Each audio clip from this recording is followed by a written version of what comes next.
The joke echoed through Kingsley Conservatory's marble halls. Adrian Kingsley laughing with his elite friends about an impossible challenge. Sing Mozart's hardest aria, and he'd marry you on the spot. Everyone knew it was ridiculous. But hidden in the shadows with a mop in her hands, Naomi Carter heard every word, and something dangerous stirred in her chest.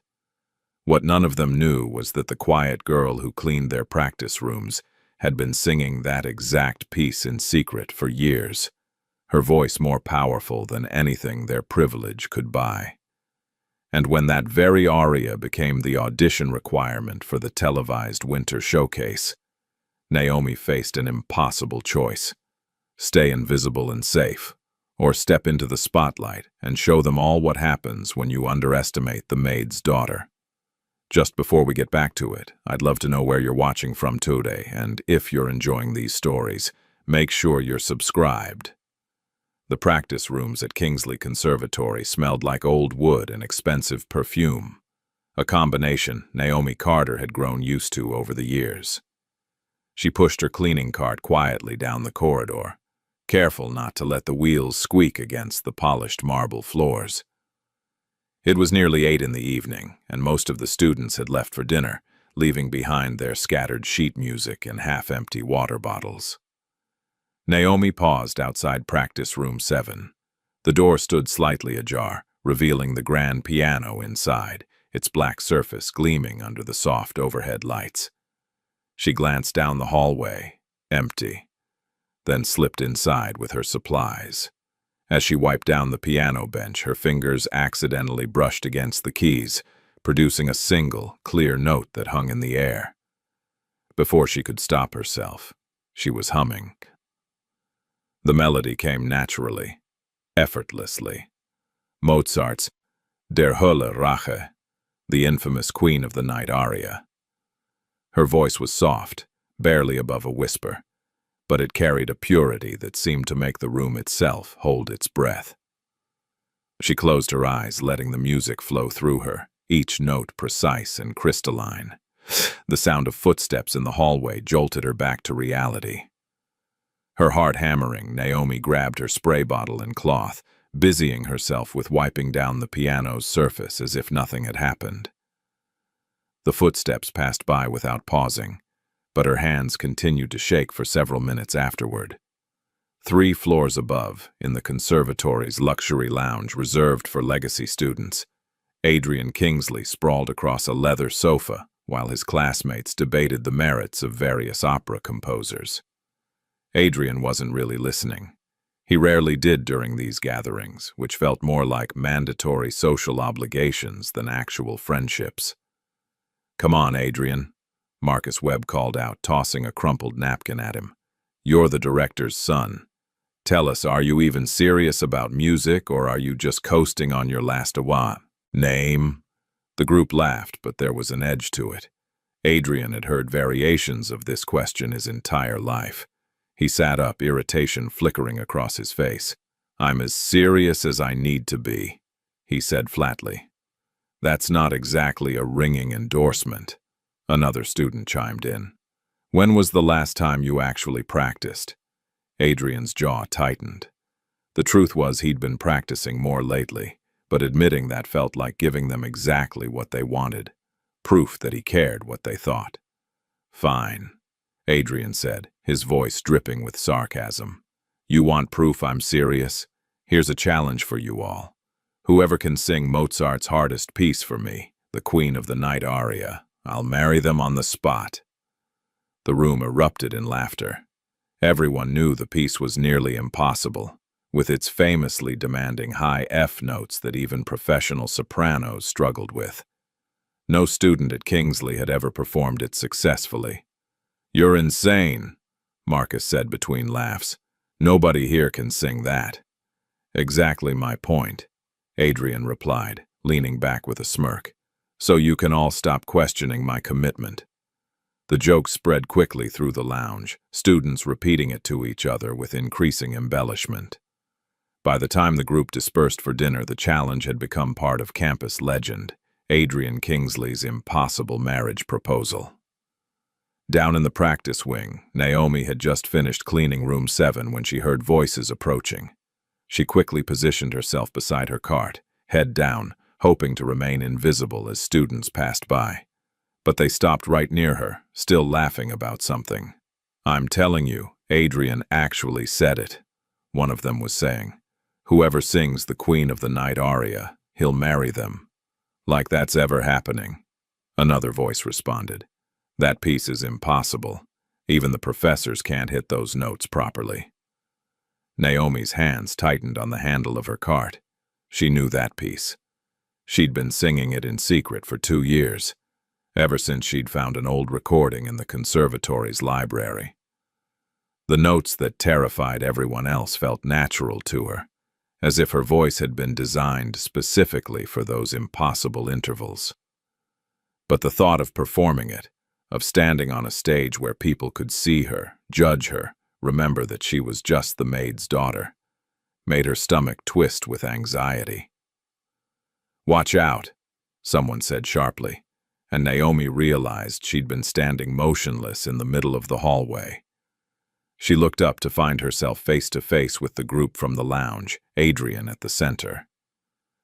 His eyes met hers for a brief moment, and something flickered in his expression.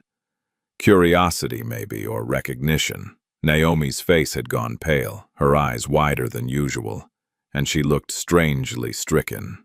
"You okay?" Adrian asked, his voice gentler than she expected. "Fine," Naomi mumbled, already turning her cart around. "Sorry, I'll get out of your way." She hurried down the corridor, but she could feel his gaze following her until she turned the corner. Why was the cleaning girl just standing there? One of Adrian's companions asked with a laugh. "The maid's girl," another corrected snidely. "That's Naomi something. Her mom works in the kitchens." Adrian frowned slightly. He'd seen Naomi around campus before, always quiet, always working, always trying to be invisible. But her reaction to their conversation had been strange. For just a moment, she'd looked almost wounded, or maybe longing. He couldn't quite place it. "Hey, relax," Adrian said to the kid who'd called her the maid's girl, though his tone was casual rather than firm. "She's just doing her job." It wasn't much of a defense, and Naomi, still within earshot around the corner, registered that fact clearly. He wasn't defending her. He was just uncomfortable with the open cruelty. There was a difference, and she knew it well. By the time Naomi left the conservatory that evening, twilight had settled over the campus.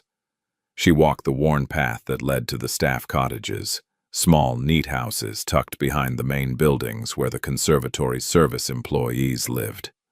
Her mother, Amara, was already home, preparing dinner in their tiny kitchen. "Long day?" Amara asked, glancing up from the stove. "They're all long," Naomi replied, dropping her bag by the door. Amara studied her daughter's face with a mother's precision. Something happened. Naomi hesitated, then told her about the joke. Adrian's ridiculous challenge. The aria everyone said was impossible, the way her heart had ached when she heard it. Amara's expression grew serious. She dried her hands on a towel and sat down across from Naomi at their small table. "Baby, listen to me carefully," she said. "We have a good life here. We have a roof, steady work, respect from most of the staff. But we have it because we know our place. I know that, Mom. Do you?" Amara's voice was gentle but firm. "Because the look on your face right now tells me you're thinking about something dangerous. We work for them, Naomi. We don't shine in front of them. That's how we stay safe." Naomi looked down at her hands, fighting back the burning sensation behind her eyes. "I wasn't thinking anything."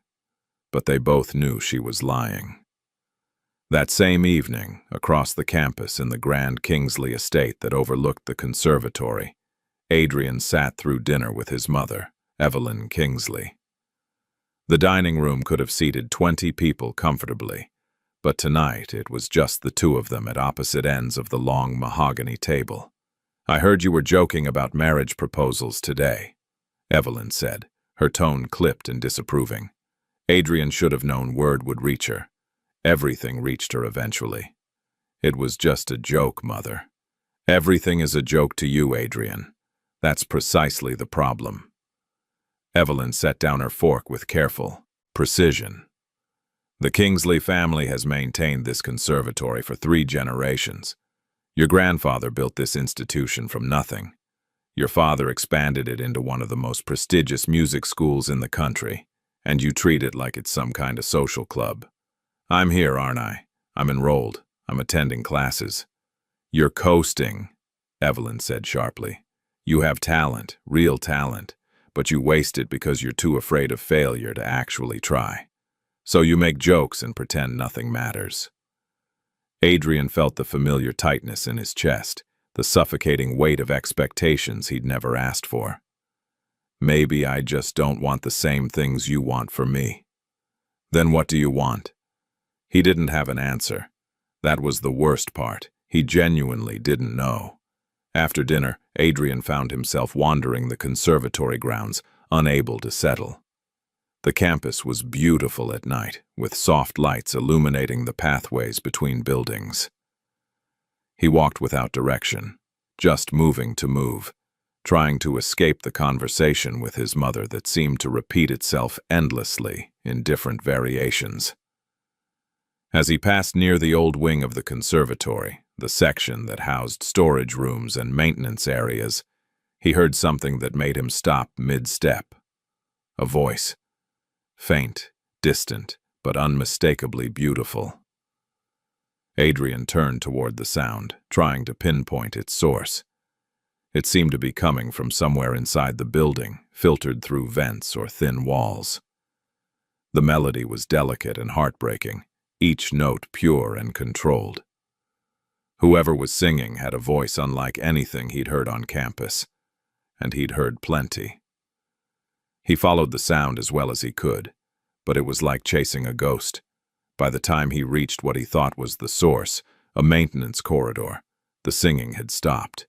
He saw a shadow move at the far end of the hallway, someone slipping away through a door, but he couldn't make out who it was.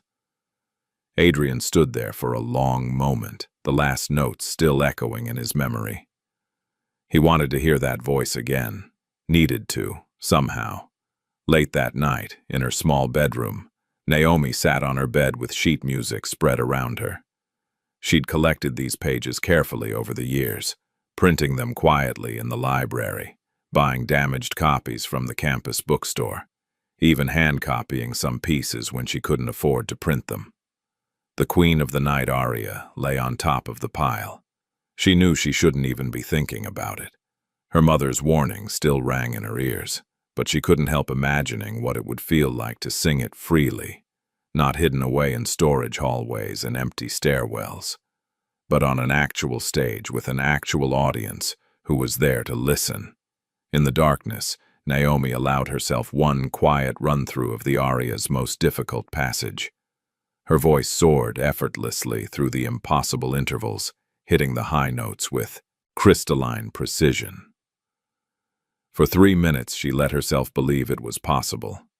Then she stopped, reality crashing back down. She carefully folded the sheet music and tucked it under her pillow, out of sight. The next morning, Dr. Lawrence Hale, the conservatory's director and Adrian's father in all but blood. He'd been his father's closest friend and had essentially raised Adrian after his father's death, gathered students in the main auditorium for an announcement. As you all know, Dr. Hale began, his voice carrying easily through the space. Our annual winter showcase is approaching. This year we'll be doing something different. The audition piece will be Mozart's Der Höllerwache. A collective gasp rippled through the crowd. Students turned to each other, whispers building to a confused roar. I know it's challenging, Dr. Hale continued, raising his hands for quiet. But this conservatory was built on the principle of pushing boundaries. Those who wish to audition have 3 weeks to prepare. Naomi, standing at the back of the auditorium with her cleaning supplies, felt the floor tilt beneath her. The aria. They'd chosen the aria. Around her, students were already panicking, discussing whether it was even worth trying. But all Naomi could think was that if she auditioned, if she sang, everyone would know. There would be no more hiding, no more safety. And part of her, the part she tried so hard to suppress, wanted that more than anything. The days following Dr. Hale's announcement transformed the conservatory into a pressure cooker of anxiety and ambition. Practice rooms were booked solid from dawn until midnight, and the sound of students attempting the Queen of the Night aria echoed through every hallway, most attempts ending in frustration or cracked notes. Naomi continued her cleaning rounds, but now every space was filled with music. She listened silently as students struggled with passages she could sing in her sleep, biting her tongue to keep from humming along. Adrian had become obsessed with finding the mysterious singer he'd heard. He questioned the sound technician about late-night practice room bookings, checked security logs, even asked maintenance staff if they'd heard anyone singing after hours. No one had answers. "Why do you care so much?" Marcus asked him one afternoon as they left music theory class. Adrian didn't have a good answer. That voice was different, special, like nothing I've heard here before. "Maybe you imagined it," Marcus suggested with a shrug. But Adrian knew he hadn't. That voice had been real, and it haunted him. Meanwhile, Naomi was fighting her own internal battle. Every day she told herself she wouldn't audition. It was too risky, too dangerous, too far outside the boundaries her mother had set. But every night she found herself practicing, in the maintenance corridors, in the empty laundry room, in any space where she thought no one would hear. Her resolve was weakening, and she knew it. One afternoon, Naomi was mopping the stage of the main auditorium, where auditions would be held. The space was empty, the house lights dim, and for a moment she allowed herself to stop at center stage. She looked out at the rows of empty seats, imagining them filled with people. Her heart pounded with equal parts terror and longing. "Picturing yourself up there?" The voice startled her so badly she nearly dropped her mop. Chloe Hamilton stood in the wing, a smile on her face that didn't reach her eyes. Chloe was the conservatory's top vocalist, beautiful, talented, and utterly aware of both facts. "Just cleaning?" Naomi said quickly, returning to her mop. Chloe walked onto the stage, her designer shoes clicking against the wood. "The showcase piece is pretty brutal, isn't it? I've been practicing 8 hours a day. Of course, I'm the only one here who actually has a shot at performing it properly." Naomi kept her eyes down, continuing to mop. "Don't worry," Chloe said, her voice dripping with false sweetness. "The help isn't allowed to audition anyway, so you won't have to embarrass yourself by trying." Adrian's voice came from the back of the auditorium, firm and clear. "That's enough, Chloe." Both women turned. Adrian walked down the center aisle, his expression harder than Naomi had ever seen it. "Excuse me?" Chloe's smile faltered. "I said that's enough. Leave her alone." This time, his defense wasn't weak or casual. It was direct and unambiguous. Naomi felt something shift in her chest. Surprise, maybe, or the faintest hint of gratitude. Chloe's face flushed with embarrassment and anger. "I was just joking." "No, you weren't." Adrian climbed onto the stage, positioning himself slightly between Chloe and Naomi. "Find somewhere else to practice your superiority complex." Chloe shot Naomi a venomous look before stalking off, her footsteps echoing through the empty auditorium. For a moment, neither Adrian nor Naomi spoke. Then Adrian turned to her, his expression softening. "Do you sing?" he asked quietly. Naomi's heart nearly stopped. "No." "Are you sure? Because I need to finish cleaning," Naomi interrupted, gripping her mop so tightly her knuckles went white. She moved away from him, putting distance between them, but Adrian followed, keeping his voice gentle. "I think you're the voice I heard. That night, near the maintenance wing. That was you, wasn't it?" Naomi felt panic rising in her throat. Her hands were shaking now, visibly trembling. I don't know what you're talking about. I'm not trying to. You don't understand, Naomi snapped, and suddenly, all the fear and anger she'd been holding back came pouring out. You don't understand what it means to be the maid's daughter here. You get to make jokes about marriage and challenges, and it's all just fun for you. But people like me, we don't get to shine. We don't get to stand on stages. We get to clean them and then disappear. Her voice broke on the last word. Before Adrian could respond, she grabbed her mop and bucket and fled, leaving him standing alone on the stage. Adrian stood there for a long time after she left, her words echoing in his mind. He'd never thought about it from her perspective, how different their worlds were despite sharing the same campus.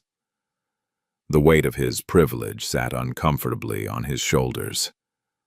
That evening, when Naomi came home, she found her mother waiting with a serious expression. Amara held up a piece of sheet music, the Queen of the Night aria that Naomi had hidden under her pillow. I was changing your sheets, Amara said quietly. I found this. Naomi's stomach dropped. Mom? Baby, you cannot risk losing everything because of a song. Amara's voice cracked with emotion. Do you understand what could happen? If you fail, they'll mock you. If you succeed, they'll resent you. Either way, we could lose our place here. It's not just a song to me, Naomi said, tears finally spilling over. It's the only thing that makes me feel like I'm more than invisible. When I sing, I'm not the maid's daughter. I'm not someone to ignore or pity. I'm just me. The me I'm supposed to be. Amara pulled her daughter into her arms, both of them crying now. I know, baby, I know. But the world doesn't care about supposed to be. It only cares about what is. They held each other in the small kitchen, the sheet music crumpled between them, while outside the sun set over the conservatory, where Naomi's voice remained unheard. Adrian couldn't stop thinking about Naomi's outburst. He wanted to understand her better, to figure out why her reaction had been so raw. So he did something he'd never done before. He started talking to the older staff members who'd been at the conservatory for years. Mrs. Patterson, who worked in the administrative office, remembered Naomi as a little girl.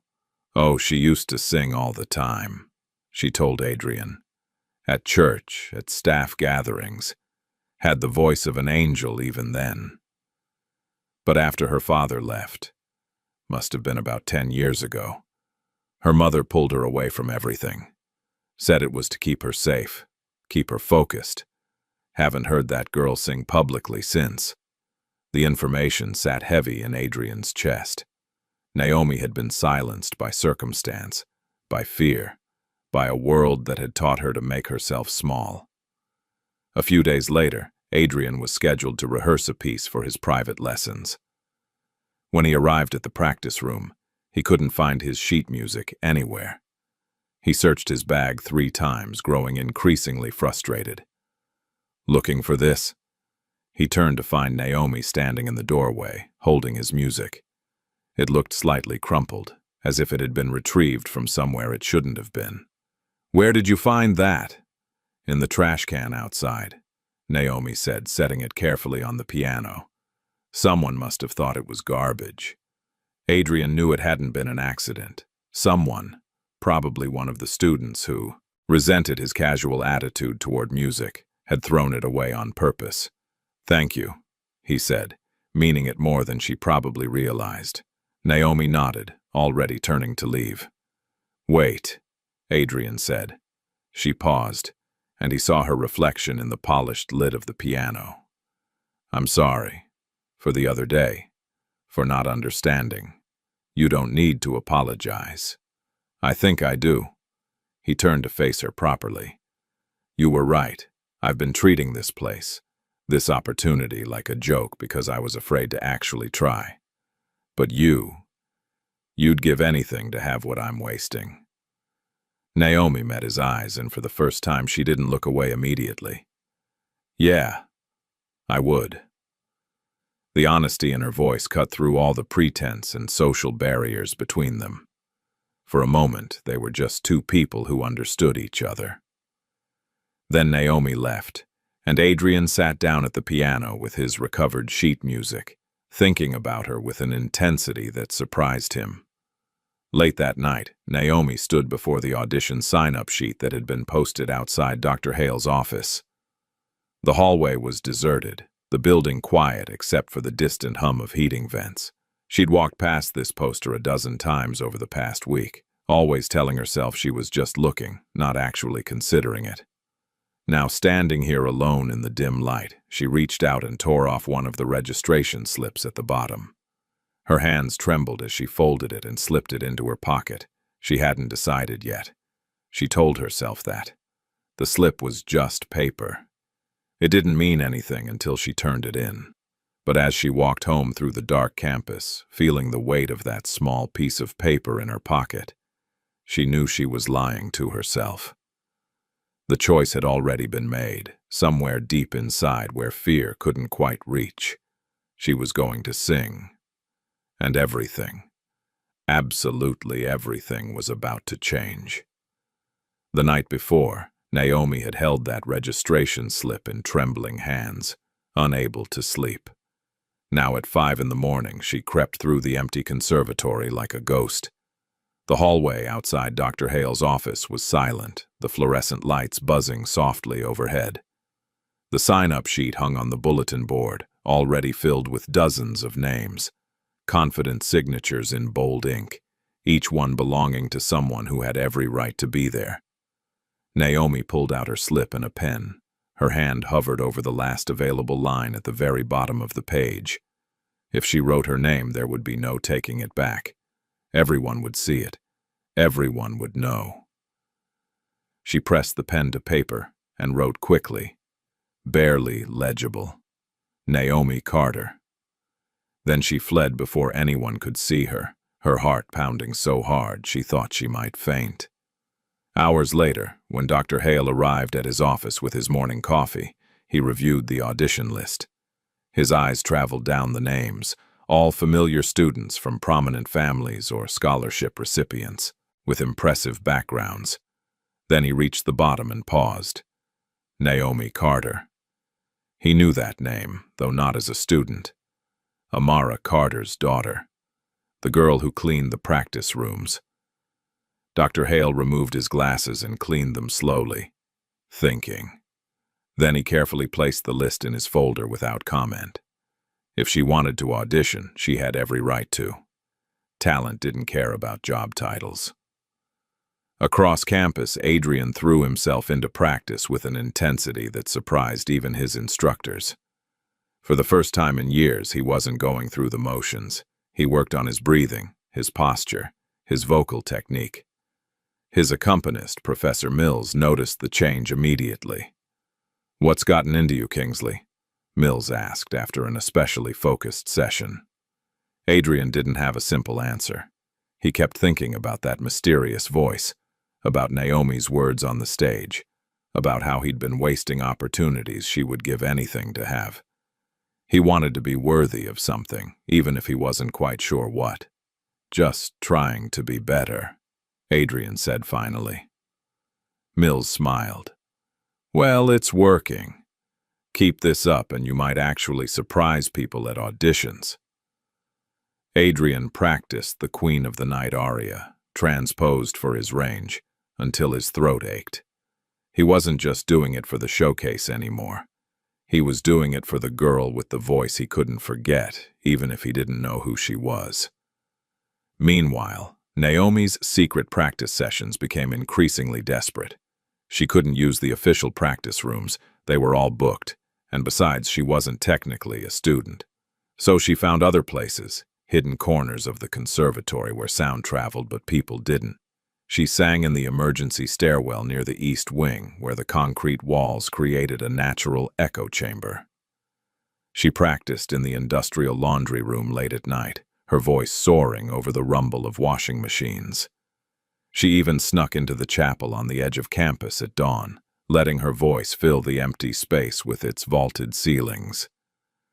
Each location gave her voice a different quality. The stairwell made it powerful and resonant.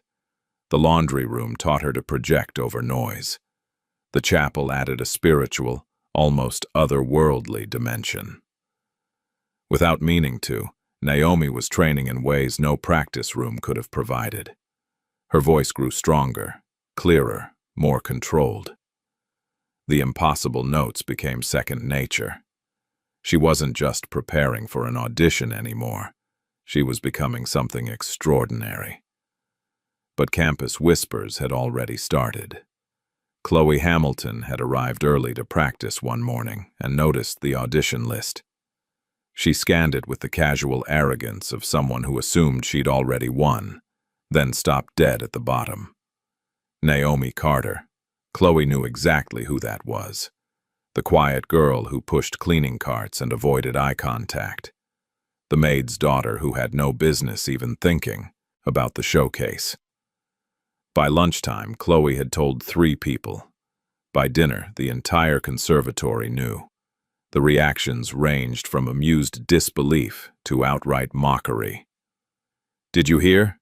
The cleaning girl signed up for auditions." One student laughed in the cafeteria. "That's actually sad," another responded. "Someone should tell her this isn't a charity." Naomi heard every whisper, felt every stare. She kept her head down, continued her work, and tried to ignore the burning humiliation in her chest. But it was getting harder. In the dining hall during lunch, Chloe decided to make the mockery public. She stood up at her table, strategically positioned in the center of the room where everyone could hear, and spoke loudly enough to carry. "I just think it's adorable," Chloe announced, her voice dripping with false sweetness. "The maid's kid thinks she can sing Mozart. Should we all bring her cleaning supplies as applause? You know, to make her feel at home on stage?" Laughter erupted around the cafeteria. Naomi, sitting alone at a corner table with the other service staff's children, felt her face burn with shame. She stared at her tray, willing herself to disappear. Then Adrian's chair scraped loudly against the floor. He stood up at his table across the room, his jaw set. Everyone fell silent, watching. Adrian Kingsley rarely got involved in student drama. He was known for staying above it all, detached and amused. But right now, he looked anything but amused. "Chloe," he said, his voice cutting through the silence. "Shut up." Gasps rippled through the cafeteria. You could have heard a pin drop. "Excuse me?" Chloe's face flushed with surprise and anger. "You heard me. Shut up." Adrian walked toward her table, his expression hard. "You're a good singer, Chloe, maybe even a great one. But you know what? Talent doesn't give you the right to be cruel, and mocking someone for having the courage to try something you've had handed to you your entire life just makes you small." The cafeteria was completely silent now. Every eye was on them. "She signed up for an audition," Adrian continued. "Just like you. Just like all of us. If you're so confident in your abilities, her name on that list shouldn't threaten you this much." Chloe's mouth opened and closed, but no words came out. She looked around at her friends, expecting support, but they all avoided her eyes. Adrian turned and looked directly at Naomi.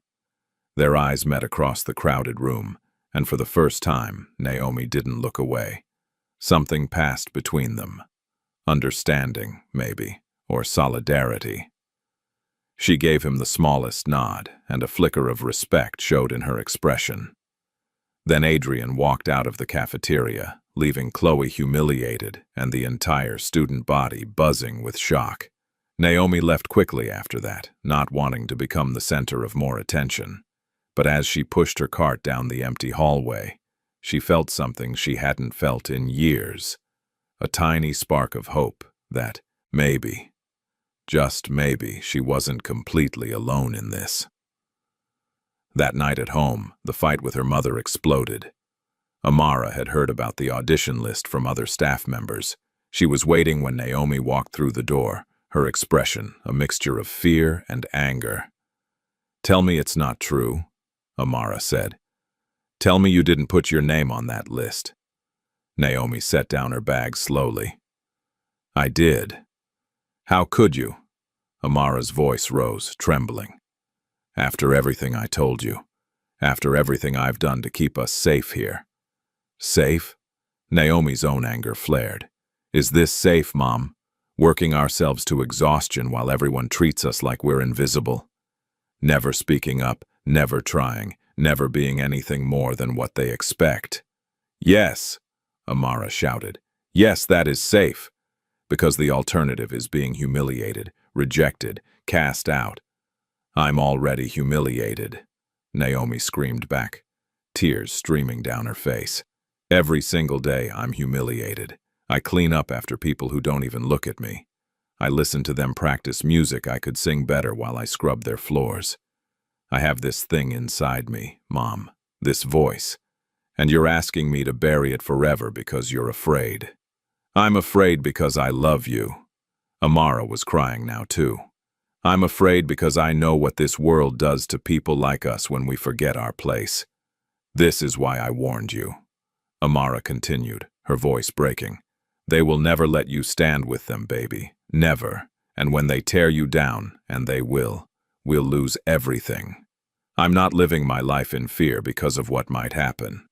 Naomi's voice cracked with emotion. I can't, Mom. I can't keep making myself smaller to make other people comfortable. Not anymore. They stood on opposite sides of their tiny kitchen, both sobbing. The words they'd been holding back for years finally released into the space between them. If you do this, Amara said quietly, there's no going back. I know, Naomi whispered. But I have to try. Amara closed her eyes, fresh tears spilling down her cheeks. Then she pulled her daughter into a fierce embrace, holding her like she was 5 years old again. They stood there for a long time, both understanding that something fundamental had shifted between them. Naomi had made her choice, and now they would both have to live with whatever came next. The following afternoon, Naomi was summoned to Dr. Hale's office. Her heart raced as she climbed the stairs to the administrative wing. This was it. They were going to tell her she couldn't audition, that her name shouldn't have been on the list. But when she entered, Dr. Hale simply gestured for her to sit. Miss Carter, he said, his tone neutral, but not unkind. I wanted to speak with you about your audition. I know I'm not a student, Naomi said quickly. But the rules don't technically say. You're absolutely right, Dr. Hale interrupted. The showcase is open to anyone affiliated with the conservatory. That includes you. Your audition stands. Naomi blinked, surprised. Really? Really? Dr. Hale leaned back in his chair, studying her with sharp, intelligent eyes. However, I feel obligated to warn you. There are powerful people watching this showcase closely. Board members, donors, parents. Some of them won't be happy to see your name on that stage. Because I'm the maid's daughter. Because of exactly that, he confirmed without sugarcoating it. I can't protect you from what they might say or do, but I can promise you a fair audition. What you do with that opportunity is up to you. Naomi felt the weight of his words settle over her.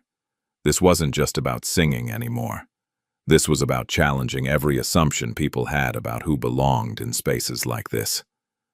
Thank you, she said quietly. Dr. Hale nodded. Don't make me regret believing in you. As Naomi left his office, she didn't feel reassured. She felt terrified. But there was no turning back now. Over the next few days, an unexpected ally emerged. Mrs. Lyle, the elderly piano accompanist who had been at the conservatory for 30 years, approached Naomi one evening. I heard you're auditioning, Mrs. Lyle said, her weathered face kind. Naomi nodded, waiting for the criticism. Instead, Mrs. Lyle smiled. Good. This place needs shaking up. She paused, then added softly, You remind me of my daughter. She had a voice like yours, special, pure. She never got the chance to chase it. Life got in the way. I won't let that happen to you if I can help it. And so, in secret, Mrs. Lyle began coaching Naomi. They met in unused practice rooms during off hours. Mrs. Lyle was demanding, pushing Naomi harder than anyone ever had. Breath control, she'd snap. You're letting the phrase collapse. Again. The high F isn't about force, she'd correct. It's about placement and support. Again. Under Mrs. Lyle's guidance, Naomi's already impressive voice became truly extraordinary. The older woman had decades of experience and knowledge that transformed Naomi's raw talent into refined artistry. You have the gift, Mrs. Lyle told her one evening, but talent will get you on that stage. Strength will keep you there. Never forget that. Naomi practiced until her throat was raw, until her muscles memorized every breath, until the aria felt like an extension of her own heartbeat. The night before auditions, Naomi barely slept. She lay in bed, alternating between terror and determination, while her mother sat in the kitchen, unable to sleep either. At 2 a.m, Naomi found her mother at the table with a cup of cold tea. "Can't sleep either?" Naomi asked softly. Amara shook her head. Then, after a long silence, she reached across and took her daughter's hand. "If you're going to do this," Amara whispered, "then go all the way. Don't hold back. Don't make yourself small up there. Sing like you do when you think no one's listening." Naomi's eyes filled with tears. "I'm so scared, Mom." "I know, baby. I'm scared too." Amara squeezed her hand. "But I'm also proud. I should have said that first. I'm so proud of you." They held each other in the dim kitchen light, gathering strength for what was coming. The next day arrived with cruel clarity. The auditorium filled with students, faculty, and invited guests. The judges sat in the front row. Dr. Hale, 2 voice professors, and a renowned opera director visiting from New York. The pressure was suffocating. Chloe performed first. She'd specifically requested the opening slot, wanting to set an impossible standard. And technically, her performance was flawless. She hit every note with precision, executed every trill perfectly, displayed perfect posture and technique. But there was something missing. The notes were right, but they felt empty. More like a demonstration of skill than an expression of feeling. Still, the applause was thunderous. Chloe took her bow with a triumphant smile. Adrian went next. His performance surprised everyone, including himself. He'd worked harder for this audition than anything else in his life, and it showed. His voice was strong, emotional, genuinely moving. The audience gave him a standing ovation, and he could see his mother Evelyn in the back row, her expression unreadable but her posture less rigid than usual.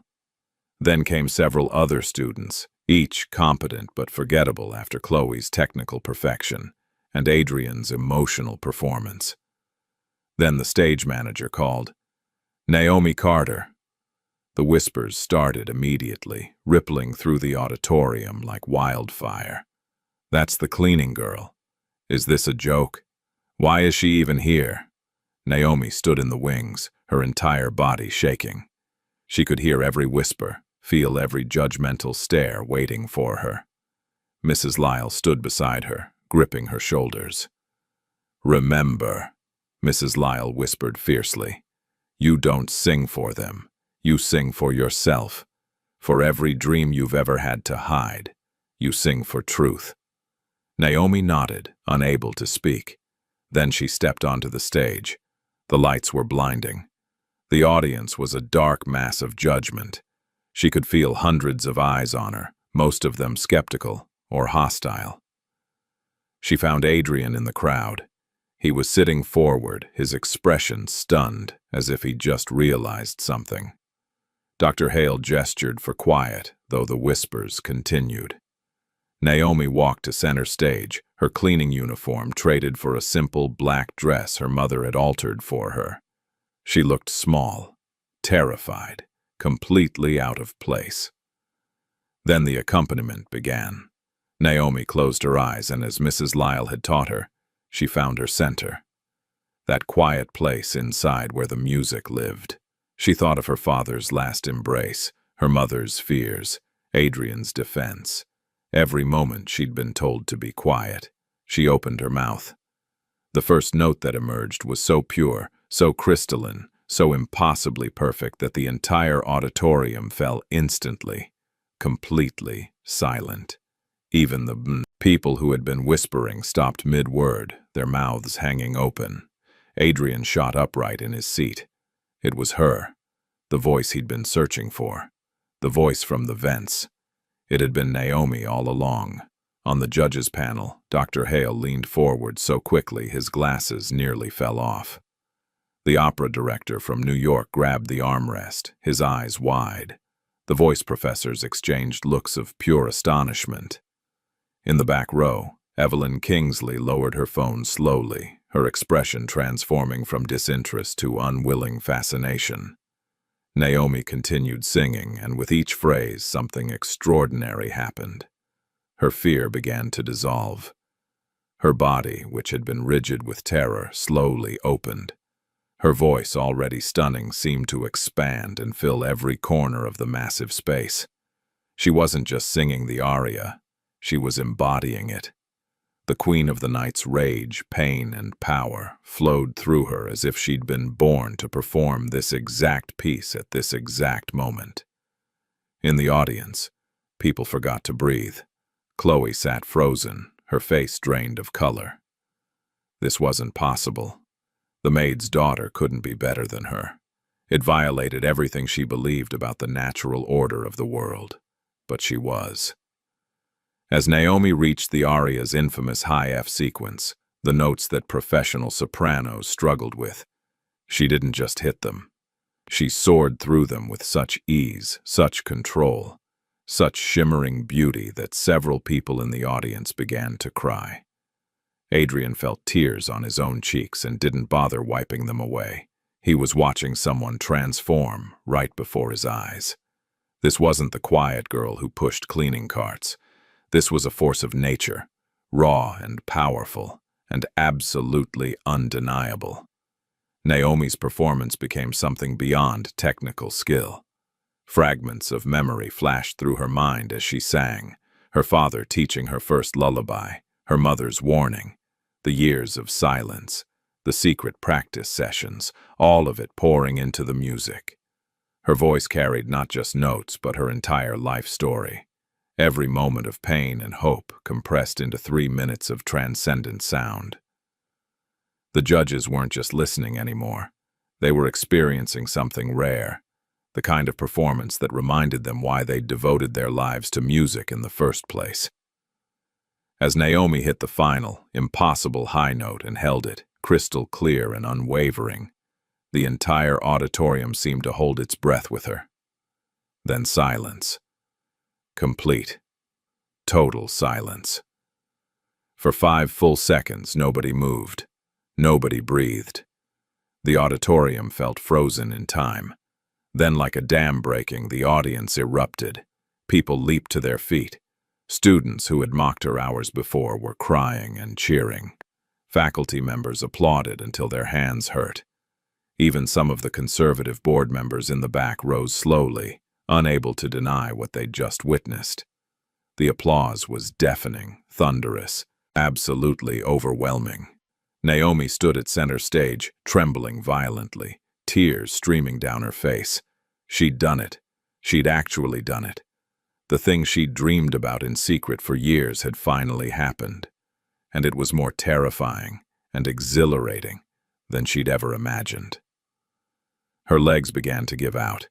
The adrenaline that had carried her through the performance was crashing, and suddenly she couldn't stand anymore. Adrian was moving before he consciously decided to. He jumped from his seat and rushed toward the stage, reaching her just as she began to fall. He caught her hand, steadying her, and when she looked at him, he saw that he was crying too. "That was you," he said, his voice barely audible over the continuing applause. "All along. That voice I heard. It was you." Naomi couldn't speak. She could only nod, overwhelmed by everything. The performance, the applause, his presence, all of it. Adrian looked at her with something like awe. She wasn't the quiet girl with the mop anymore. She wasn't someone to pity or protect. She was a force A talent, something truly extraordinary, and he had been too blind to see it until now. "You were amazing," he whispered. Before Naomi could respond, Dr. Hale stepped up to the microphone at the judge's table. His hand was shaking slightly as he adjusted his glasses. "Ladies and gentlemen," he began, and his voice cracked with emotion. He cleared his throat and tried again. "In 30 years of teaching, I have heard many talented singers, but what we just witnessed—" He trailed off, shaking his head in wonder. "Naomi Carter," he said firmly, "is not just a finalist for the Winter Showcase. She is your headliner. She will open and close the performance." The auditorium exploded again, this time with mixed reactions, enthusiastic cheers from most, but also shocked murmurs from others. The headliner was the most prestigious position, reserved for the conservatory's absolute best, and they'd just given it to the maid's daughter. Chloe remained frozen in her seat, her perfect mask finally cracking. This couldn't be happening. Evelyn Kingsley watched from the back row, her expression unreadable. But her eyes stayed fixed on Naomi with an intensity that suggested wheels were turning in her calculating mind. Adrian still stood on the stage beside Naomi, both of them caught in the chaos of applause and controversy swirling around them. And Naomi, overwhelmed, terrified, triumphant, understood that her life had just changed in ways she couldn't begin to comprehend. The quiet girl who cleaned practice rooms was gone. In her place stood Naomi Carter, the voice that had silenced an entire auditorium. And the real battle was just beginning. The audition results hit the conservatory like a shockwave. By the next morning, Naomi's name was on everyone's lips, some spoken with admiration, others with barely concealed resentment. She arrived for her morning cleaning shift to find the hallways buzzing with conversation that stopped abruptly whenever she appeared. Some students nodded respectfully as she passed. Others turned away, whispering behind their hands. A few even smiled at her genuinely, congratulating her softly. But the divide was clear. Naomi's triumph had split the conservatory into camps, and not everyone was celebrating. In the faculty lounge, the debate was equally heated. Some professors praised Dr. Hale's decision as bold and merit-based. Others worried about the optics, the precedent, what the donors would say. The conservatory had always been an elite institution, and Naomi's ascension challenged that foundation in ways that made people uncomfortable. "She's incredibly talented," one professor admitted, "but talent isn't the only consideration here. We have to think about our reputation. Our reputation should be built on recognizing excellence wherever we find it," another countered. The arguments continued, but Naomi heard none of them. She was too busy trying to process what had happened.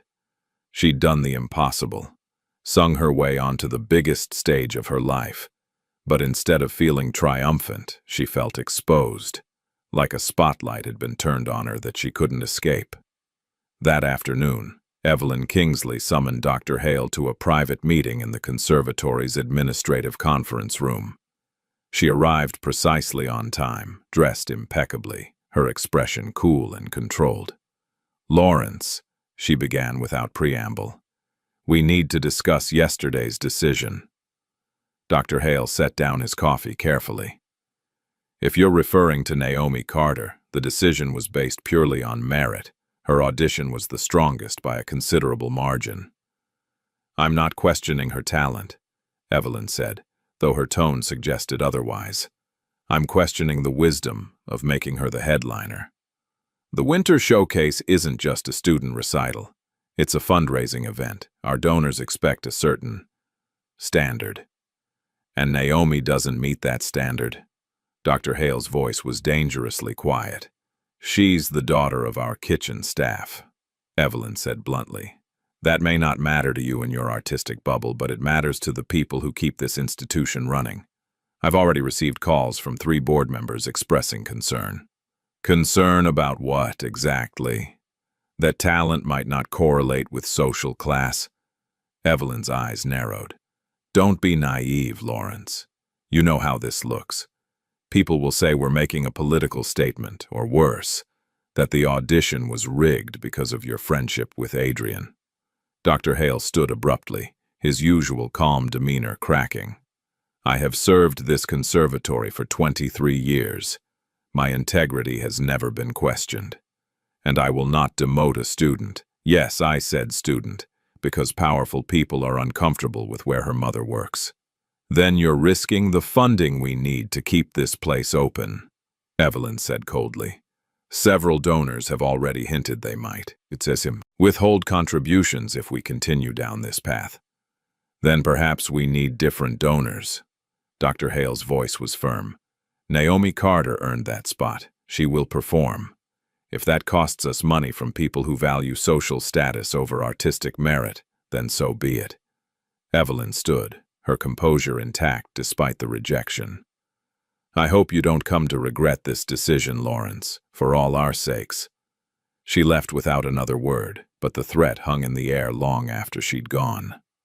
Meanwhile, Adrian had spent the entire night replaying Naomi's audition in his mind. He couldn't believe he'd been so blind. The voice he'd been obsessed with finding had been right there all along, hidden behind cleaning carts and lowered eyes. Now he understood why she'd been so angry when he'd asked if she sang. She'd been protecting something precious, something the world had taught her to hide. He found her later that afternoon in the supply closet, restocking cleaning materials.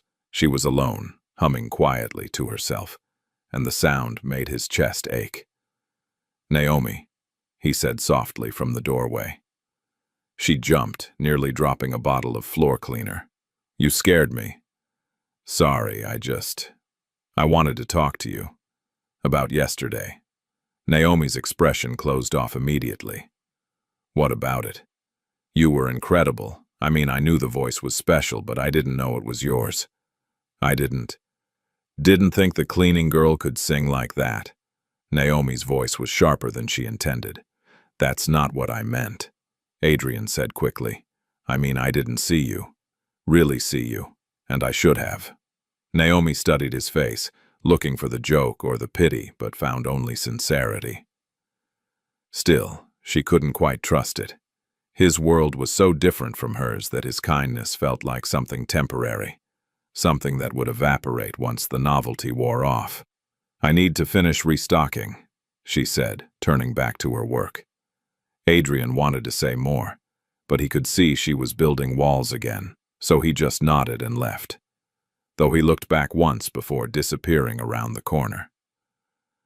That evening, the first attack came. Chloe had spent the entire day in a state of barely controlled rage. She'd practiced for months, perfected every technical detail, done everything right, and she'd lost to the maid's daughter. The humiliation was unbearable. In her dorm room, she met with two other senior vocalists, Jessica and Brandon, who were equally bitter about being overshadowed. Jessica had placed third, Brandon hadn't placed at all, and both felt Naomi's success had somehow stolen their opportunities. We need to do something, Chloe said, pacing her room. This is insane. She shouldn't even be allowed to compete, much less headline. What can we do? Jessica asked. Dr. Hale already made his decision. Then we change public opinion, Chloe said, a calculating look in her eyes.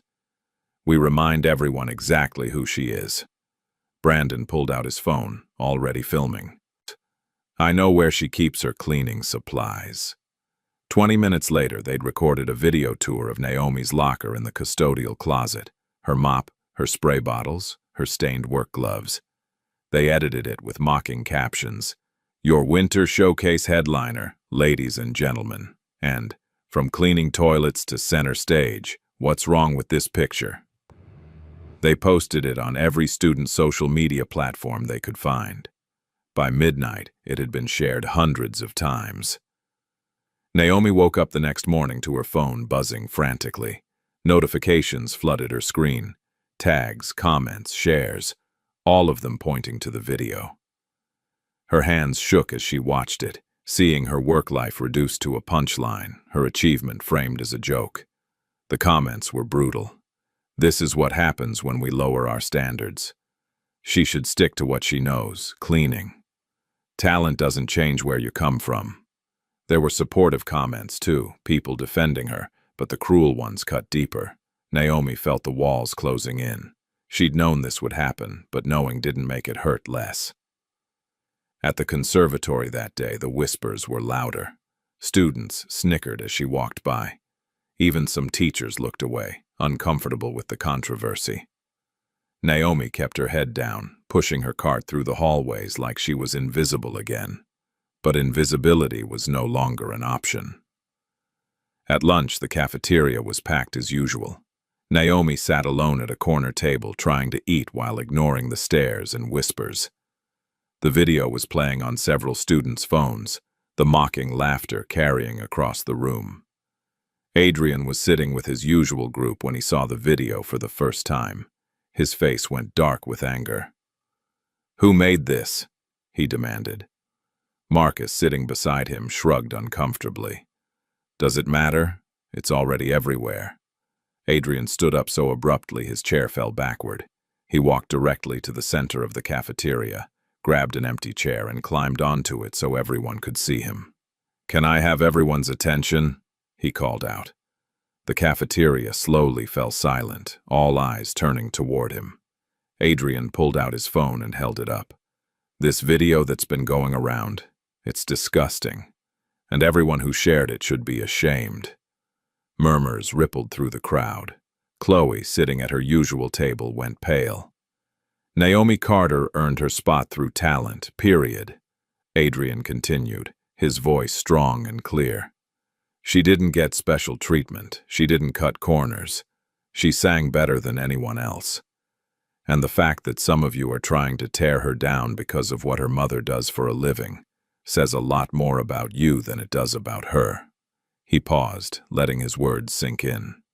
"Talent isn't defined by your parents' paycheck, or your last name, or what side of campus you live on. It's defined by what you can do. And what Naomi did yesterday, that was extraordinary. If you can't see that, then you don't deserve to be at a music conservatory." The silence that followed was deafening. Students looked at each other uncomfortably. Some nodded in agreement. Others looked away, embarrassed. Adrian climbed down from the chair and walked directly to Naomi's table. He sat down across from her, deliberately, publicly, choosing her side. Naomi stared at him, tears in her eyes. "You didn't have to do that." "Yes, I did," Adrian said firmly. "I should have done it sooner." For the first time since the video appeared, Naomi felt like she could breathe. She wasn't alone in this fight anymore. But that evening, the battle came to her home. Amara had heard about the video from other staff members. When Naomi walked through the door, her mother was waiting, and the fear was back in her eyes. That terrible, suffocating fear that had controlled their lives for years. "This is exactly what I warned you about," Amara said, her voice shaking. "They're humiliating you.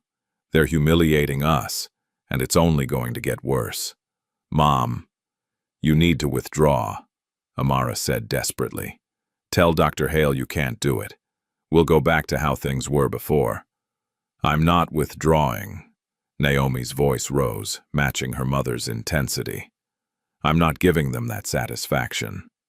"This isn't about satisfaction. This is about survival." Amara's composure cracked completely. "Don't you understand? They will never let you stand with them. They will tear you apart, piece by piece, until there's nothing left. And I can't watch that happen to you. I'm not living my life in fear because of what might happen." Naomi screamed, and her voice cracked with all the emotion she'd been holding back. "I did the audition. I sang my heart out. I earned that spot. And I'm not going to apologize for it or hide from it because some people can't handle the fact that I'm good enough." "It's not about being good enough." "Yes, it is." Naomi was crying now, the words pouring out. "It's always been about that. You've spent my whole life telling me to be quiet, to be small, to not draw attention. And I tried, Mom. I really tried. But I can't anymore. This voice I have, it's the only thing that's truly mine. And I won't bury it. Not for them. Not even for you. The silence that followed was absolute. Amara stared at her daughter, seeing for the first time not a child to protect, but a woman who had made her own choice. Then Amara's face crumpled, and she started sobbing. Naomi rushed forward, and they held each other in the middle of their tiny kitchen, both crying for different reasons. "I'm so scared," Amara whispered against her daughter's hair. "I'm so scared of what they'll do to you." "I'm scared too," Naomi admitted. "But I'm more scared of spending my whole life wondering what could have been." They stayed like that for a long time, holding each other through the fear and the uncertainty, finding strength in the only certainty they had, each other. The next morning, Naomi was called to Dr. Hale's office. Her heart sank as she climbed the stairs. This was it. They were going to tell her the video had changed things, that the donors had complained, that she couldn't be headliner after all. But when she entered, Dr. Hale simply gestured for her to sit. "Miss Carter," he said, and his expression was kind but serious. "I want you to know that your position in the showcase has not changed. You are still the headliner." Relief flooded through her. "Thank you. However," Dr. Hale continued, "I need to be honest with you. There are powerful people who are not happy with this decision. Board members, donors, individuals who believe the conservatory should maintain certain traditions. I cannot protect you from what they might say or attempt to do." Naomi nodded, the relief already fading. "I understand. Do you?" Dr. Hale leaned forward, his eyes searching hers. "Because this isn't just about one performance anymore. You've become a symbol, whether you wanted to or not. And symbols attract both devotion and hostility." "I just want to sing," Naomi said quietly. "I know. But unfortunately, it's bigger than that now." He paused, then added, "There will be pressure. On you, on me, on everyone involved. If you want to withdraw, no one would blame you." Naomi thought about her mother's tears, the cruel video, the whispers in the hallways. Then she thought about her voice filling that auditorium, the feeling of finally being seen, the look on Adrian's face when he'd defended her. "I'm not withdrawing," she said firmly. Dr. Hale smiled slightly. "Good. Then don't let anyone make you feel like you don't belong on that stage. You earned it." As Naomi left his office, she felt the weight of what was coming settle on her shoulders. This was only the beginning. That afternoon, an unexpected lifeline appeared. Mrs. Lyle found Naomi practicing alone in one of the smaller rehearsal rooms and knocked gently on the door frame. "May I?" the elderly woman asked. Naomi nodded, and Mrs. Lyle came in, closing the door behind her. "I saw that horrible video," Mrs. Lyle said without preamble. "And I want you to know something. 30 years ago, my daughter auditioned for this very conservatory. She had a voice that could make angels weep. But she was turned away, not because she lacked talent, but because her father worked in a factory, and we couldn't afford the full tuition. They offered her a partial scholarship, but it wasn't enough."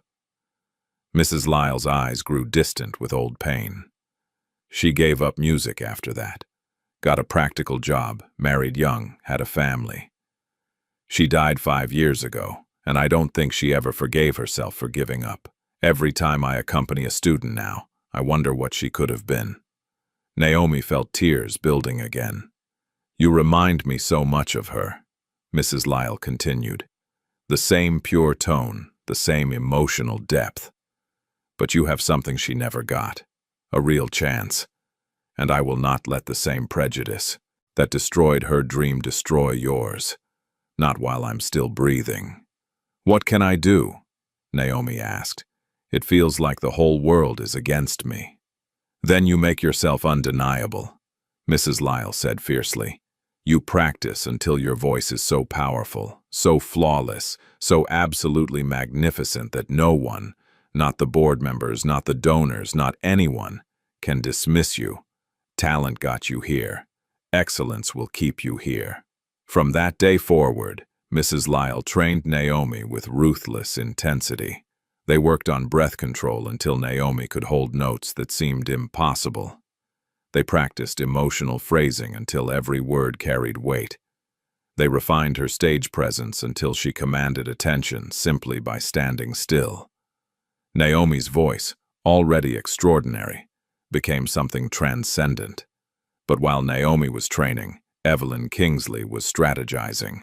She'd noticed Adrian's increasing attention toward Naomi, the way he watched her in hallways, the way he'd defended her publicly.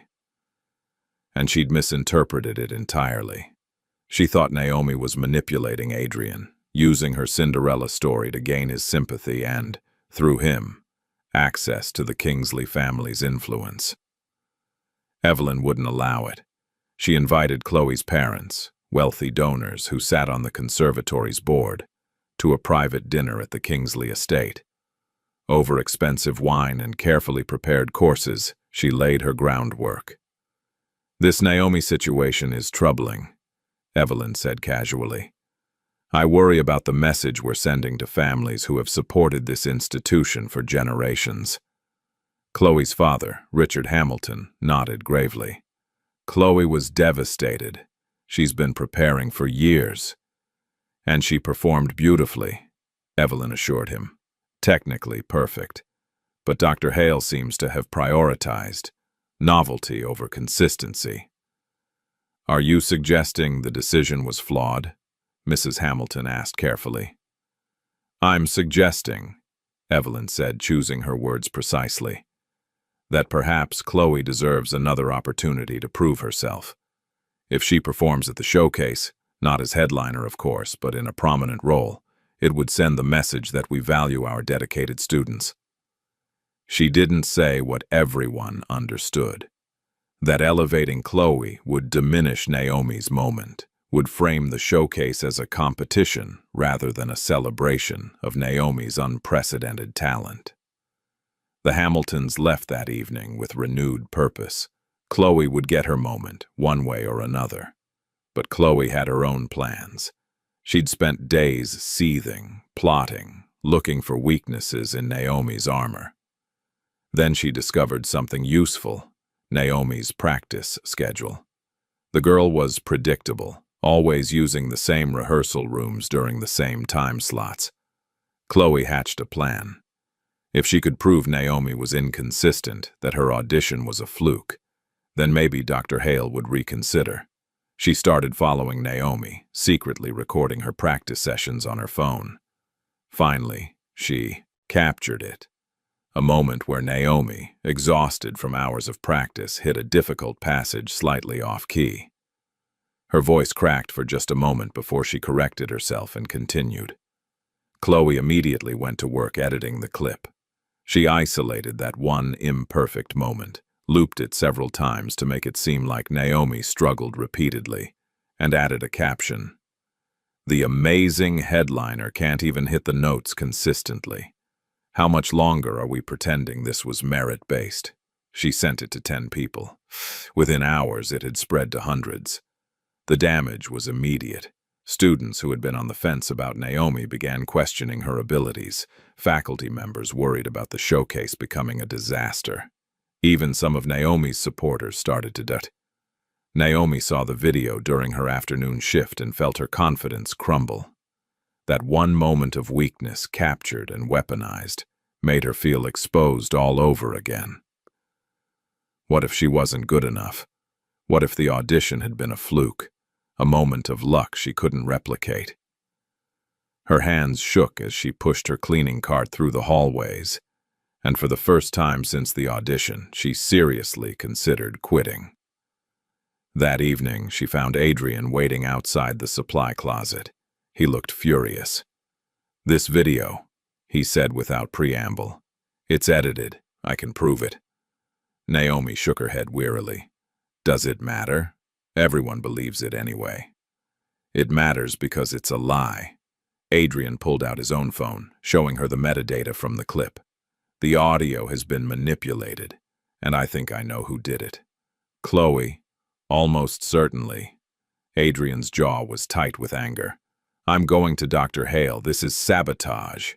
But Naomi grabbed his arm. Don't. What? Why? Because even if you prove it's fake, people will still doubt me. They want to doubt me. It gives them permission to keep things the way they've always been. Naomi's voice was hollow with exhaustion. I can't fight every battle, Adrian. I don't have the energy. Adrian looked at her, really looked at her, and saw the toll this was all taking.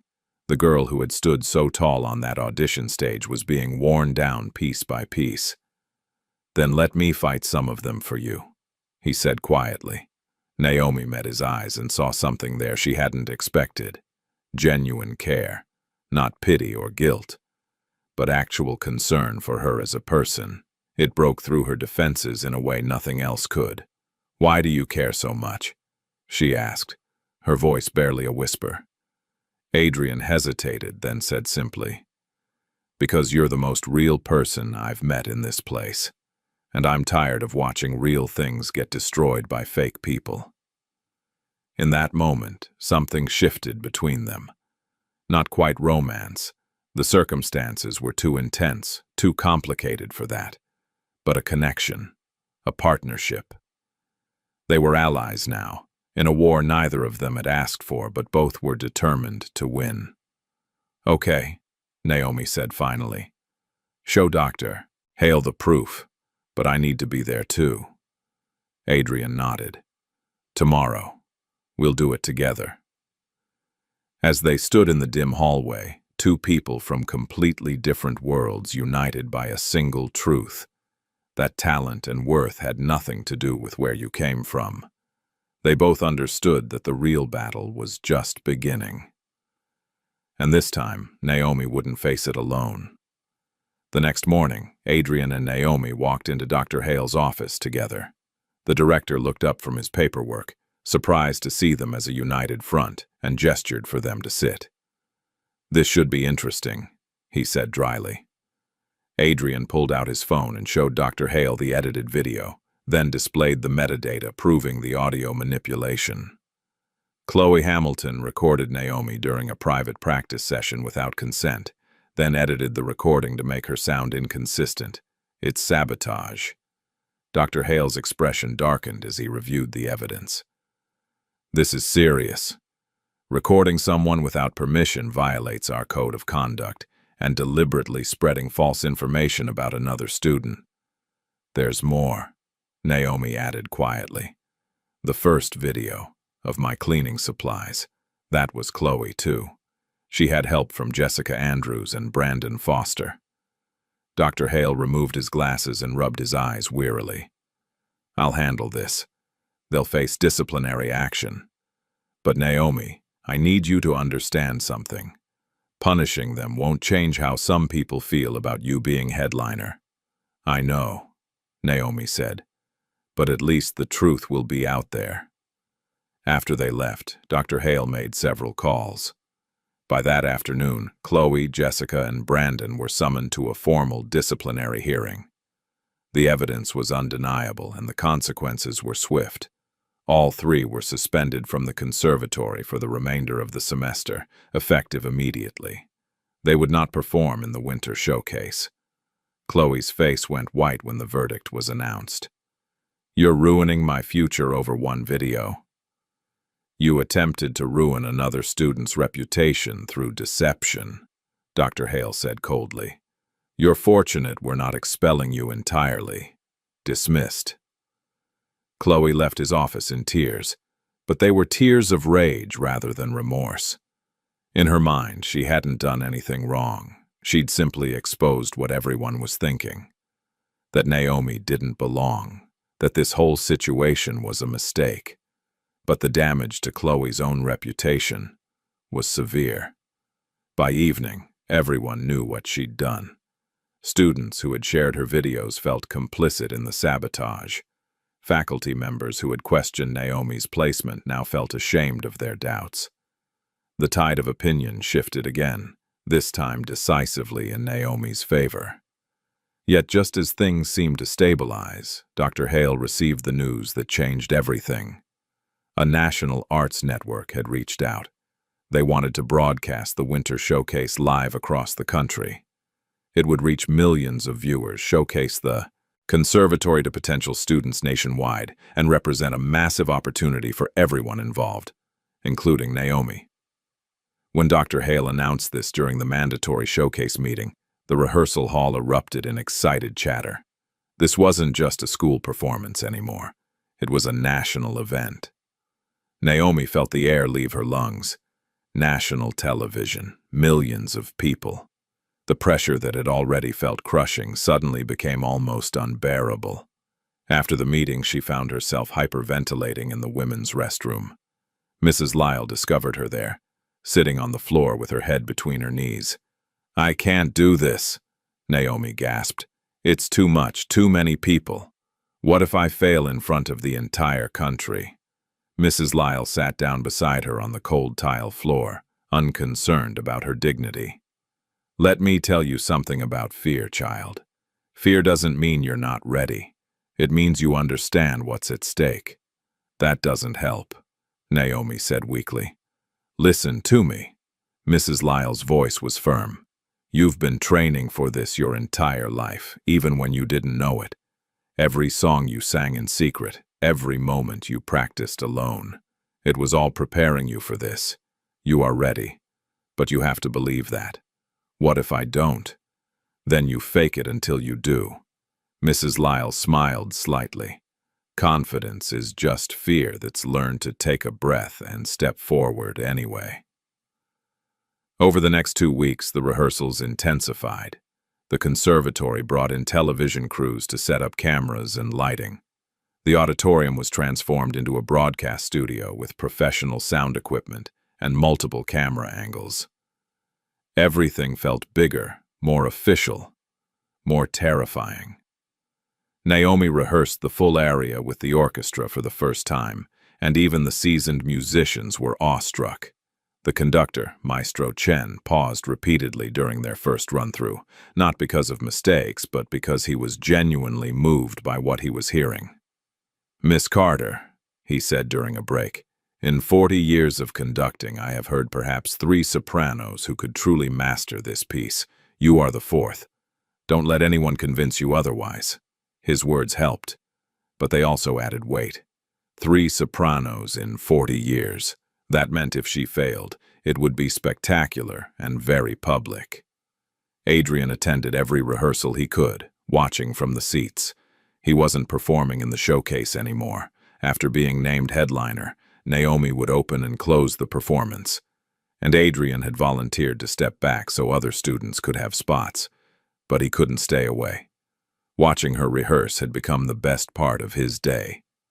One evening, after a particularly intense session, he found her sitting alone on the stage, staring out at the empty seats that would soon be filled with thousands of people and countless cameras.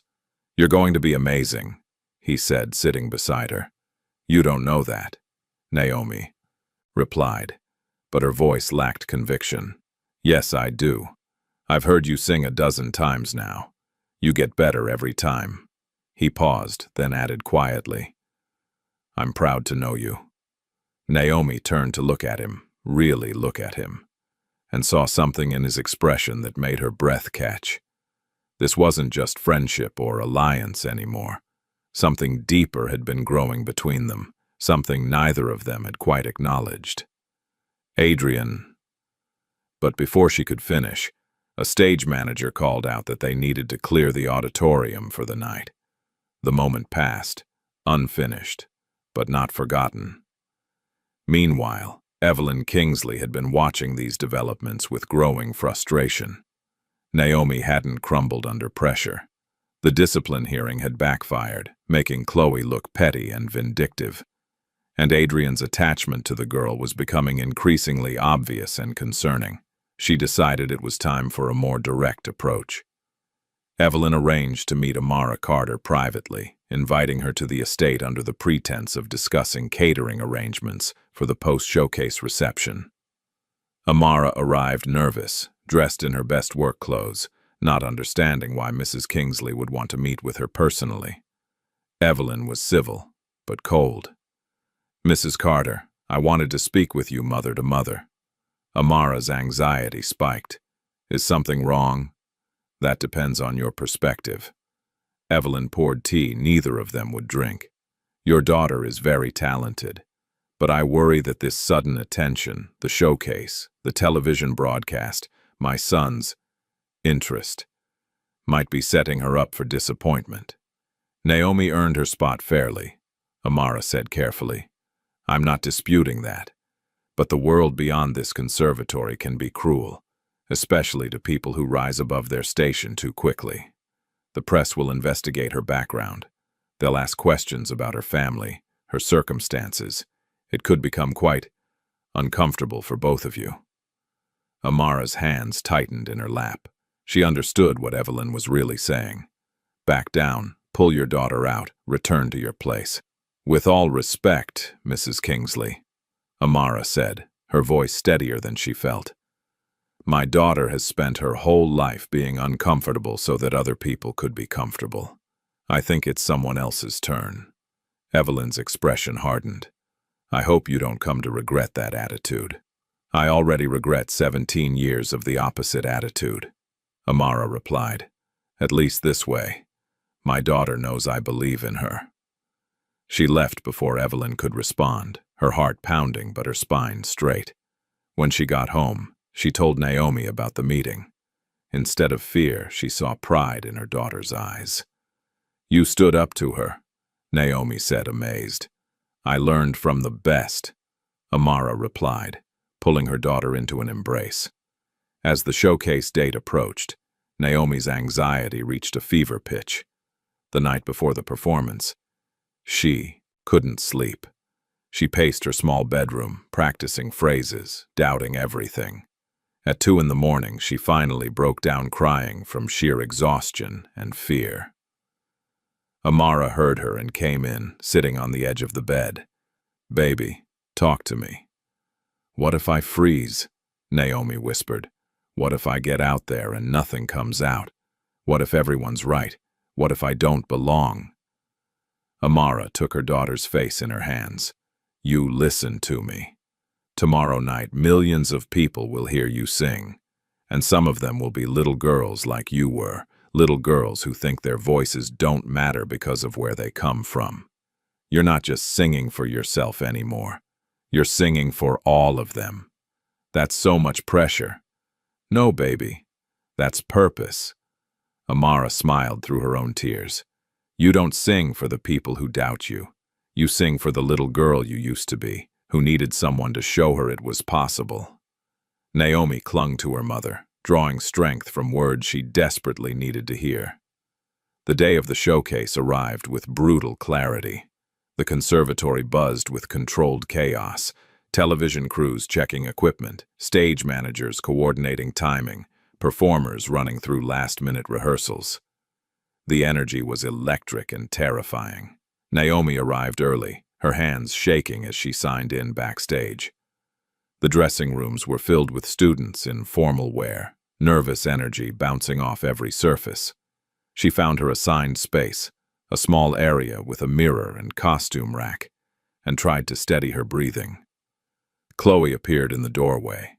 Naomi's body tensed immediately, but Chloe's expression wasn't hostile. It was something more complicated. Shame, maybe, or resignation. "I know I'm not supposed to be here," Chloe said quietly. I wanted to say something. If this is another, I'm sorry." The words came out strained but genuine. "I was cruel. I was jealous. And I tried to destroy you because I couldn't handle losing to someone I thought I was better than." Naomi stared at her, surprised. "Why are you telling me this now?" "Because you're about to sing on national television, and I don't want you going out there thinking everyone hates you. Some of us are just scared of what you represent." Chloe's voice cracked. You didn't play by the rules we all learned. You weren't supposed to be able to compete with us, and you won anyway. That's terrifying for people like me, who've built their whole identity on being special. I never wanted to take anything from you, Naomi said. I know. That's what makes it worse. Chloe gave a sad smile. Good luck out there. I mean it. She left before Naomi could respond, leaving behind a strange sense of closure.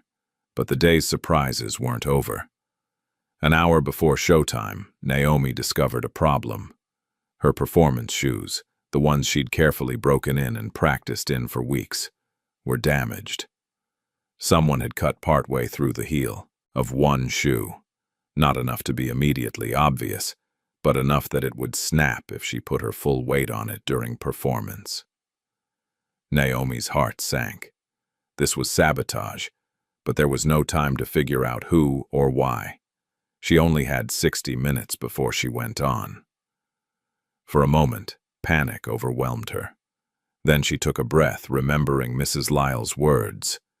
Fear that learns to step forward. She grabbed duct tape from a stagehand and carefully, meticulously reinforced the damaged heel. It wasn't pretty, but it would hold. She tested it gently. The repair was solid. It would work. She stood taller, straightened her dress, and decided she wouldn't let anything stop her now. Backstage, 30 minutes before curtain, another crisis emerged.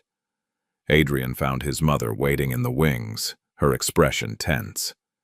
Mother, you need to leave. This area is restricted. I needed to speak with you before the broadcast, Evelyn interrupted. Adrian, this has gone too far. Your association with that girl is going to embarrass this family on national television. Her name is Naomi, Adrian said coldly, and I'm not associated with her. I'm proud of her. You're making a fool of yourself. No, Mother. You're making a fool of yourself. Adrian's voice was firm, unwavering. For the first time in my life, I'm proud of someone for the right reasons. Not because of their name or their connections, but because they're genuinely extraordinary. And if you can't see that, then you're blinder than I thought. Evelyn's composure finally cracked. She's using you. She's doing nothing of the sort. She barely tolerates my help. She doesn't want anything from me except to be left alone to sing. Adrian's voice rose with frustration. And you know what? That's what makes her special. She's the only person in my life who's never wanted something from me. She just wants to be herself. And I'm proud of her for that. I'm proud of someone for the first time in my life. And I won't let you take that away. The raw emotion in his voice silenced Evelyn completely. She stared at her son, seeing something in him she'd never seen before. Conviction, passion, genuine feeling. For the first time, Adrian wasn't the apathetic boy coasting on his name. He was a man defending something that mattered to him. If you can't support this, Adrian said more quietly, then at least don't sabotage it. She deserves better than that, and honestly, so do I. He walked away, leaving his mother standing alone in the wings, her carefully constructed arguments crumbling around her. 20 minutes before curtain, Naomi stood backstage, hearing the audience fill the auditorium. The sound was overwhelming. 2,000 people shuffling into seats, cameras being positioned, the low hum of anticipation building. Mrs. Lyle found her there, frozen with terror. I can't do this, Naomi whispered, her earlier resolve evaporating. There are too many people, too many cameras. Everyone's watching. What, if I fail? Mrs. Lyle grabbed her shoulders firmly. Look at me, child. Naomi met her eyes. You don't sing for them. Not for the cameras, not for the judges, not for the people who doubt you. You sing for the little girl who needed a voice. My daughter, your younger self. Every person who was told they weren't good enough because of where they came from. You sing for truth. Tears streamed down Naomi's face, but she nodded. Now breathe, Mrs. Lyle commanded. Center yourself. Remember who you are. Naomi closed her eyes and found that quiet place inside where the music lived. She thought of her father's last embrace, her mother's faith, every moment that had brought her to this impossible place. When she opened her eyes, she was ready. Adrian appeared in the wings, having navigated the backstage chaos to find her. Their eyes met across the crowded space, and he mouthed 3 words. "I believe you." Something in Naomi's chest unlocked. She smiled. Really smiled. For the first time that day. The stage manager's voice crackled through the speakers. 5 minutes to curtain. Miss Carter, please take your position. Naomi walked toward the stage entrance, each step more certain than the last. She could hear the announcer's voice over the sound system, introducing the conservatory, explaining the showcase's significance, building anticipation for what was to come. Then she heard her own name. And now, please welcome our headliner, Naomi Carter, performing Mozart's Der Hölle Rache. The curtain lifted. The lights blazed. 2,000 faces turned toward her. Cameras zoomed in from multiple angles. Somewhere out there, millions of people were tuning in, watching, judging. Naomi walked to center stage, her taped shoe holding firm, her posture perfect. She looked exactly like she belonged there. Regal, composed, powerful. The orchestra began the introduction. Naomi closed her eyes, found her breath, and let everything else fall away. Then she opened her mouth and sang. The first note was pure, crystal, perfect. So perfect it seemed to stop time itself. The audience immediately stilled, every whisper dying mid-breath. The cameras captured the stunned expressions rippling through the crowd. Adrian, watching from the wings, felt tears stream down his face before the first phrase was complete. Naomi sang. No, she possessed the stage. Every emotion she'd suppressed for years poured into the music. The rage of being invisible, the pain of being dismissed, the joy of finally being heard. The Queen of the Night's fury became Naomi's own story, channeled through Mozart's impossible notes. Her voice filled every corner of the massive auditorium, crystal clear and emotionally devastating. The high passages that destroyed most singers flowed from her effortlessly, each note placed with surgical precision, yet overflowing with raw feeling. In the audience, people forgot they were watching a performance. They were experiencing something transcendent. The OSX television cameras captured it all. The way her body became an instrument, the tears streaming down audience members' faces, the musicians in the orchestra playing with renewed passion, inspired by what they were accompanying. Evelyn Kingsley, sitting stiffly in the back row, felt her resistance crumbling. This wasn't just good, this was historic. And her son had recognized it before she had. Amara, seated among the staff in the side section, sobbed openly, her hands clasped in prayer, watching her daughter claim the destiny she'd been too afraid to want for herself. Dr. Hale sat motionless, his eyes closed, simply listening, storing this memory for the rest of his life. As Naomi reached the aria's famous high F sequence, she didn't just hit the notes. She soared through them, each one ringing out with impossible clarity and sustained with unwavering strength. The acoustics carried her voice to the very last row without any amplification, pure and perfect. Then came the final, impossible high note, sustained, crystalline, absolutely flawless. The note seemed to hang in the air even after she'd finished, echoing in the stunned silence. 5 full seconds passed. Nobody moved. Nobody breathed. The entire world seemed frozen in the aftermath of what they'd just witnessed. Then, like a breaking dam, the audience erupted. The sound was deafening. 2,000 people on their feet, screaming, sobbing, applauding with everything they had. The ovation was thunderous, primal, unstoppable. Students who had mocked her weeks ago cried openly. Faculty members who had doubted her ability stood with tears streaming down their faces. Even the camera operators forgot their jobs, joining the standing ovation. Naomi stood at center stage, trembling violently, overwhelmed by the response. Tears poured down her face as the reality of what she'd just accomplished crashed over her. Adrian was already moving.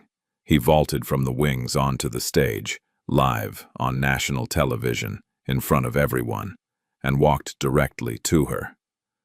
He didn't grab the microphone. He didn't make a speech. He simply stood beside her as the crowd continued its thunderous applause, his presence saying what words couldn't. "I'm with you."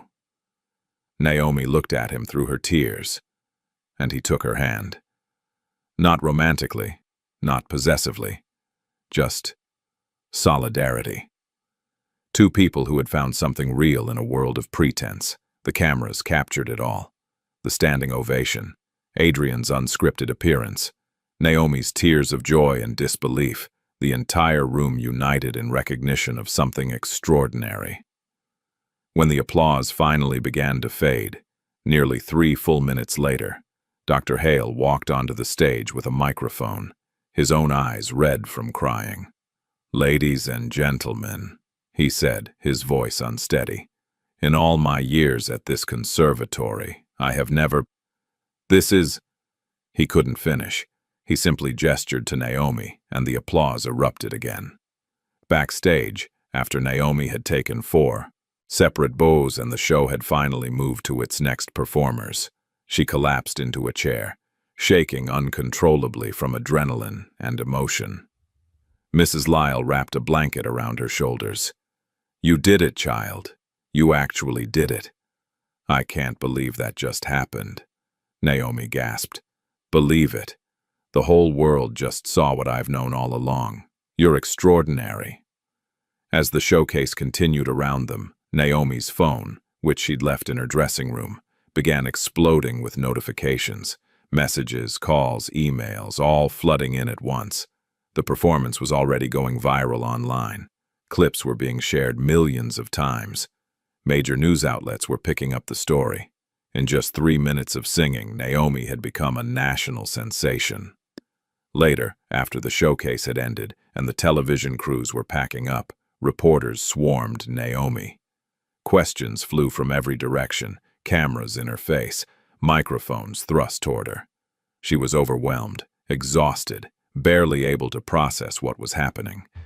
Then one reporter, grinning mischievously, called out to Adrian, who was standing nearby. "Mr. Kingsley, didn't you once joke that you'd marry whoever could sing this piece?" The room went silent. All cameras swung toward Adrian.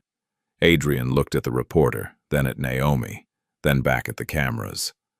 A slow smile spread across his face. "I did say that," he admitted. Laughter rippled through the crowd. But Adrian's expression grew serious and he turned to look directly at Naomi. "But that was before I understood what real talent looked like, what real courage looked like."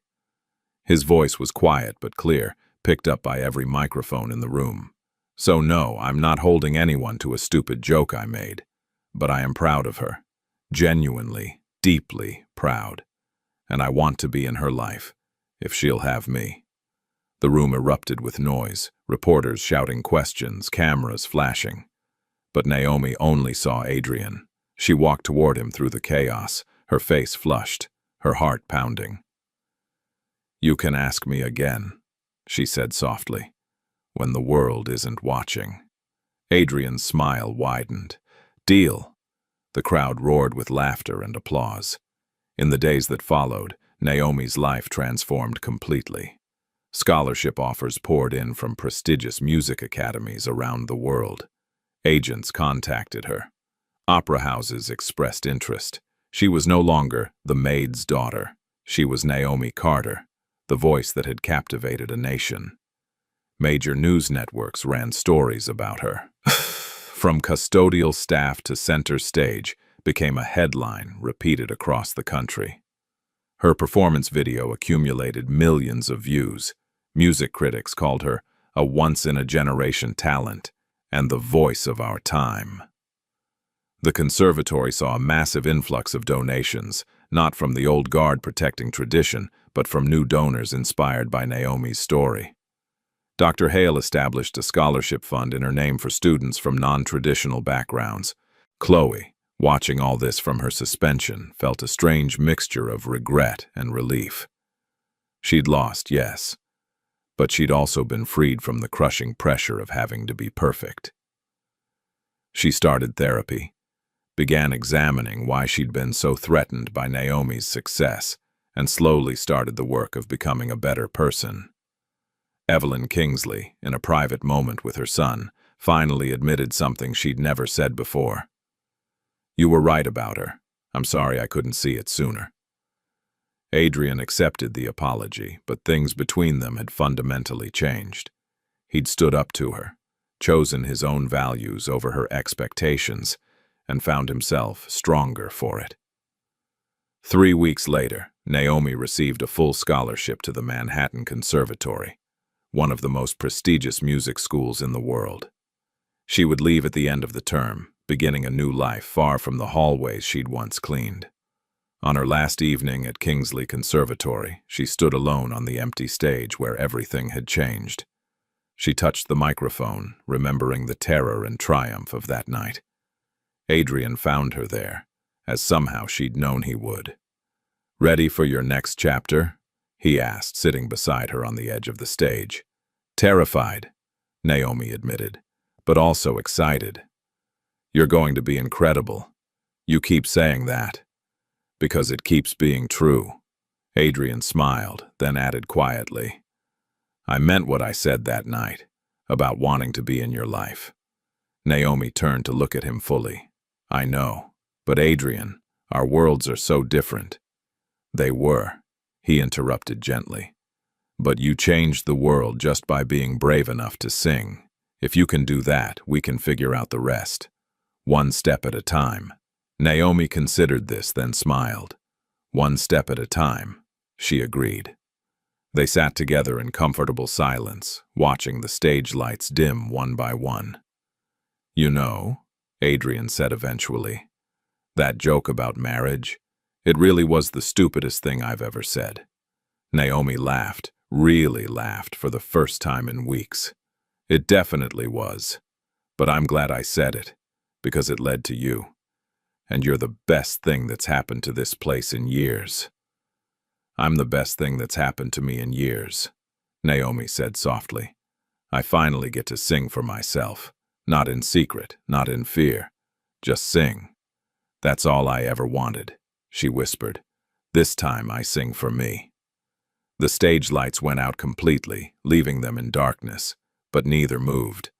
They sat there together, two people from different worlds who had found common ground in music and courage, and the simple truth that talent had nothing to do with where you came from. Outside the auditorium, the world was waiting, full of opportunity, challenge, and possibility. But for this moment, in the dark, on the stage where everything had changed, Naomi Carter was exactly where she belonged. And for the first time in her life, she truly believed it.